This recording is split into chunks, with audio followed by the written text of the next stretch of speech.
Bonjour à toutes et à tous et bienvenue dans cette nouvelle vidéo, ce nouvel épisode de LNDLS, c'est les news gaming de la semaine.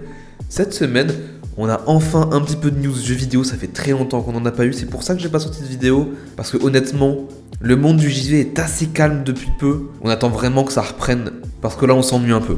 Mais on y va tout de suite, j'espère que vous êtes prêts. Let's go! Le jeu Saifu est sorti il y a quelques mois sur l'Epic Games Store et sur PlayStation, c'est un jeu de combat qui a vraiment trouvé son public, beaucoup de gens l'adorent, il a été très bien noté d'ailleurs, et le 3 mai doit arriver une mise à jour qui changerait, en tout cas ajouterait des nouveaux modes de difficulté pour plaire à un petit peu plus de joueurs. Tout d'abord, ceux qui voudraient que le jeu tape un petit peu moins fort et que ce soit un petit peu plus simple à passer, et ceux qui voudraient vraiment se faire humilier un petit peu plus et qui pensent que le défi est ce qui fait vraiment la sève du jeu. On peut comprendre les deux côtés, c'est un plutôt beau geste de la part des développeurs. La mise à jour doit arriver le 3 mai. Après le succès des films comme Sonic, Sonic 2 ou Uncharted, on était censé avoir un nouveau film basé sur un jeu vidéo. C'était Super Mario Bros qui était censé sortir en fin d'année 2022, mais il a malheureusement été reporté à 2023, plus précisément à avril 2023. Il faudra donc attendre un petit peu plus pour pouvoir voir le film.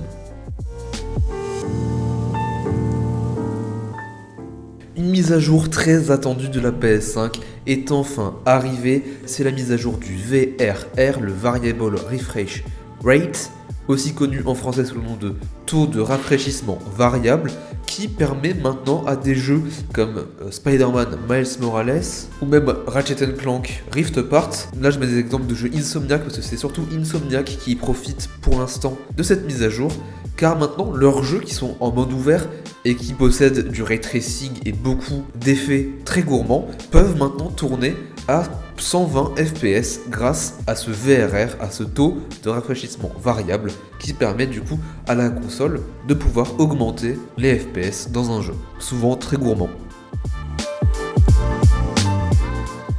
On vient d'arriver au mois de mai et ça veut dire qu'on s'approche de plus en plus des mois de juin et de juillet, les mois les plus importants et plus actifs pour les news jeux vidéo. On a des grosses conférences, on a normalement le 3 mais pas cette année, mais on aura le Summer Game Fest présenté par Geoff Keighley.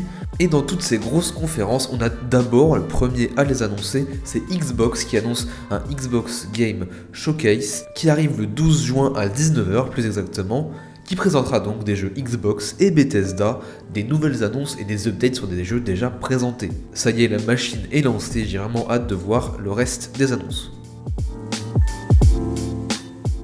Et voilà, c'est déjà la fin de cette nouvelle vidéo, c'était les news gaming de la semaine. Un épisode assez court, les news gaming restent assez faibles ces derniers temps. J'espère vraiment que ça va remonter avec l'été qui arrive. J'ai vraiment hâte de connaître toutes les annonces, surtout du côté de PlayStation. J'espère que cet épisode vous aura quand même plu. Si ça vous a plu, évidemment, n'hésitez pas à laisser un petit like pour me le montrer, ou même à vous abonner si vous voulez voir les prochains épisodes, ça m'aide également. Et si vous avez des questions ou des remarques, n'hésitez pas à laisser un commentaire, je vous répondrai.